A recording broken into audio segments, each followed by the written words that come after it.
ऋषियों ने कहा, प्रभु, अग्नि यज्ञ, देव यज्ञ, ब्रह्म यज्ञ, गुरु पूजा तथा ब्रह्म तृप्ति का हमारे समक्ष क्रमशः वर्णन कीजिए। सूत जी बोले, महर्षियों, गृहस्थ पुरुष अग्नि के सायंकाल और प्रातःकाल जो चावल आदि का द्रव्य में आहुति देता है उसी को अग्नि यज्ञ कहते हैं। जो ब्रह्मचर्य आश्रम में स्थित है उन ब्रह्मचारियों के लिए समिधा का आधान ही अग्नि यज्ञ है। वे समिधा का ही अग्नि में हवन करें। ब्राह्मणों, ब्रह्मचर्य आश्रम में निवास करने वाले द्विजों का जब तक विवाह न हो जाए और वे उपासना अग्नि की प्रतिष्ठा न कर ले तब तक उनके लिए अग्नि में समिधा की आहुति, व्रत आदि का पालन तथा विशेष यजन आदि ही कर्तव्य है। उनके लिए यह अग्नि यज्ञ है। द्विजो, जिन्होंने ब्रह्मा अग्नि को विसर्जित करके अपनी आत्मा में ही अग्नि का आरोप कर लिया है, ऐसे वानप्रस्थियों और सन्यासियों के लिए यही हवन या अग्नि यज्ञ है और वे विहित समय पर हितकर, परिमित और पवित्र अन्न का भोजन कर लें।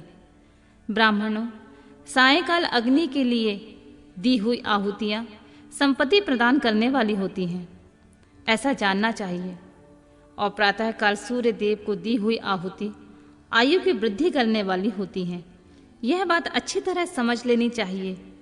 दिन में अग्निदेव सूर्य में ही प्रविष्ट हो जाते हैं, अतः प्रातःकाल सूर्य को दी हुई आहुति भी अग्नि यज्ञ के ही अंतर्गत है। इस प्रकार यह अग्नि यज्ञ का वर्णन किया गया है। इंद्र आदि समस्त देवताओं के उद्देश्य से अग्नि में जो आहुति दी जाती है उसे देव यज्ञ समझना चाहिए। स्थाली पाक आदि यज्ञों को देव यज्ञ ही मानना चाहिए। लौलिक यज्ञ में प्रतिष्ठित जो चूर्णकर्णन आदि संस्कार निमित्तिक हवन कर्म हैं उन्हें भी देव यज्ञ के अंतर्गत ही जानना चाहिए। अब ब्रह्म यज्ञ का वर्णन सुनो।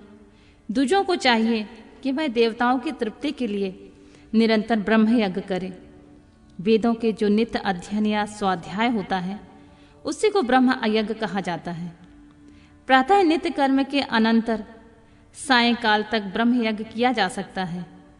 उसके बाद रात में इसका विधान नहीं है। अग्नि के बिना देव यज्ञ कैसे संपन्न होगा, इसे तुम लोग बड़ी श्रद्धा से और आदर पूर्वक सुनो।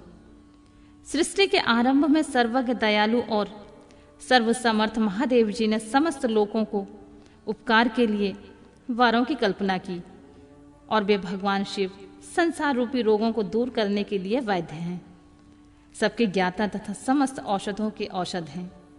उन भगवान ने पहले अपने वार की कल्पना की जो आरोग्य प्रदान करने वाला होता है। तत्पश्चात अपनी माया शक्ति का वार बनाया जो संपत्ति प्रदान करने वाला होता है। जन्म काल में दुर्गतिग्रस्त बालक की रक्षा के लिए उन्होंने कुमार के वार की रचना की। तत्पश्चात सर्वसमर्थ महादेव ने आलस्य और पाप की निवृत्ति तथा समस्त लोगों के हित करने की इच्छा से लोक रक्षक भगवान विष्णु का वार बनाया। इसके बाद सबके स्वामी भगवान शिव ने पुष्टि और रक्षा के लिए आयुकर्ता त्रिलोकष्टा परमेष्टि ब्रह्मा का आयुष कारक वार बनाया जिससे संपूर्ण जगत के आयुष की सिद्धि हो सके। इसके बाद तीनों लोकों की वृद्धि के लिए पहले पुण्य पाप रचना हो जाने पर उनके करने वाले लोगों को शुभाशुभ फल देने के लिए भगवान शिव ने इंद्र और यम के वारों का निर्माण किया। ये दोनों वार क्रमशः भोग देने वाले तथा लोगों को मृत्यु भय से दूर कराने वाले हैं। इसके बाद सूर्य आदि 7 ग्रहों को जो अपने ही स्वरूप भूत तथा प्राणियों के लिए सुख दुख के सूचक हैं, भगवान शिव ने उपयुक्त 7 वारों का स्वामी निश्चित किया। वे सब के सब ग्रह नक्षत्रों के ज्योतिर्मय मंडल में प्रतिष्ठित हैं। शिव के वार या दिन में स्वामी सूर्य हैं। शक्ति संबंधी वार के स्वामी सोम हैं। कुमार संबंधी दिन के अधिपति मंगल हैं। विष्णु वार के स्वामी बुध हैं। ब्रह्मा जी के वार के अधिपति बृहस्पति हैं। इंद्र वार के स्वामी शुक्र और यम वार के स्वामी शनिश्चर हैं। अपने अपने वार में हुई उन देवताओं की पूजा उनके अपने अपने फल को देने वाली होती है। सूर्य आरोग्य के और चंद्रमा संपत्ति के दाता हैं। मंगल व्याधियों का निवारण करते हैं, बुध पुष्टि देते हैं, बृहस्पति आयु की वृद्धि करते हैं, शुक्र भोग देते हैं और शनिश्चर मृत्यु का निवारण करते हैं। ये 7 वारों के क्रमशः फल बनाए गए हैं जो उन देवताओं की प्रीति से प्राप्त होते हैं। अन्य देवताओं का भी पूजा का फल देने वाले भगवान शिव ही हैं। देवताओं की प्रसन्नता के लिए पूजा की 5 प्रकार की ही पद्धति बनाई गई है।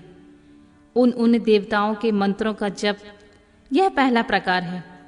उनके लिए होम करना दूसरा, दान करना तीसरा, तप करना चौथा, किसी वेदी पर प्रतिमा पर अग्नि में अथवा ब्राह्मण के शरीर में आराध्य देवता की भावना करके 16 उपचारों से उनकी पूजा या आराधना करना 5वां प्रकार है। इनमें पूजा का उत्तरोत्तर आधार श्रेष्ठ है। पूर्व के अभाव में उत्तरोत्तर आधार का अवलंबन करना चाहिए।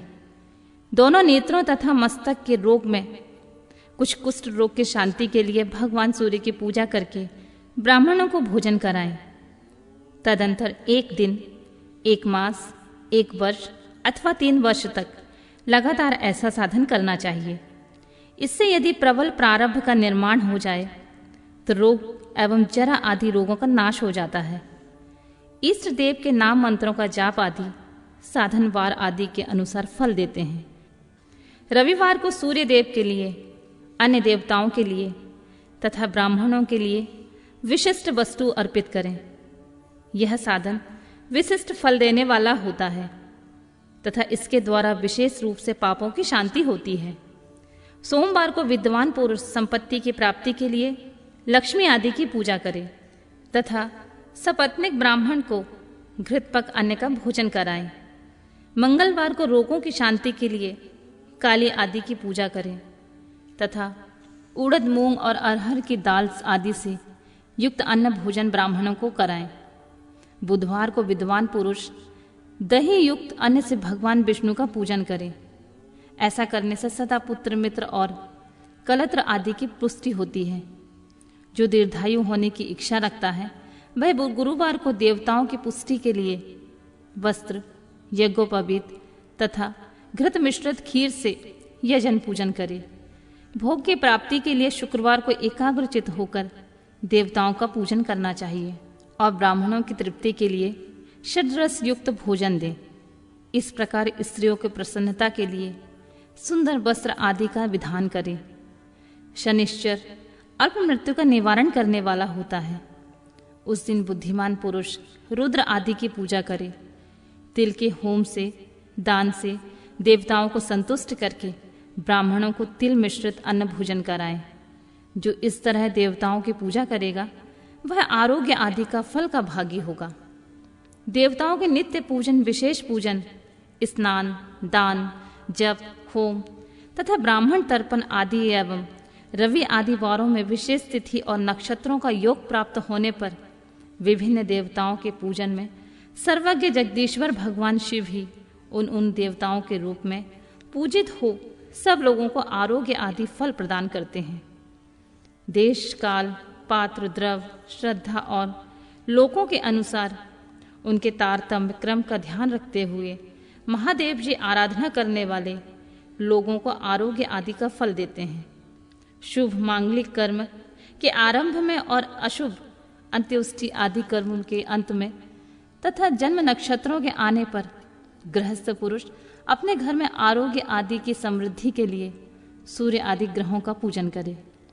इससे सिद्ध होता है कि देवताओं का यजन संपूर्ण अभीष्ट वस्तुओं को देने वाला है। ब्राह्मणों का देव यजन कर्म वैदिक मंत्र के साथ होना चाहिए। यहाँ ब्राह्मण शब्द क्षत्रिय और वैश्य का भी उपलक्षण है।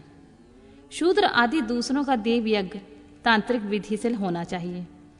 शुभ फल की इच्छा रखने वाले मनुष्य को साथ ही दिन में अपनी शक्ति के अनुसार सदा देव पूजा करना चाहिए। निर्धन मनुष्य तपस्या, व्रत आदि का कष्ट सहन आदि द्वारा धनी धन के द्वारा देवताओं की आराधना करे। वह बार बार श्रद्धा पूर्वक इस तरह धर्म का अनुष्ठान करता है और बारंबार पुण्य लोकों के नाना प्रकार के फल भोगकर पुनः इस पृथ्वी पर जन्म ग्रहण करता है। धनवान पुरुष सदा भोग सिद्धि के लिए मार्ग में वृक्षादि लगाकर लोगों के लिए छाया की व्यवस्था करें। जलाशय, कुआं, बावली और पोखरे बनवाएं। वेद शास्त्रों की प्रतिष्ठा के लिए पाठशाला का निर्माण करें तथा अन्य प्रकार से भी धर्म का संग्रह करता रहे। धनी को यह सब कार्य सदा ही करते रहना चाहिए। समयानुसार पुण्य कर्मों की परिक्रमा से अंतःकरण शुद्ध होने पर ज्ञान की सिद्धि होती है। द्विजो, जो इस अध्याय को सुनता, पढ़ता अथवा सुनने की व्यवस्था करता है, उसे देव यज्ञ का फल भी प्राप्त होता है।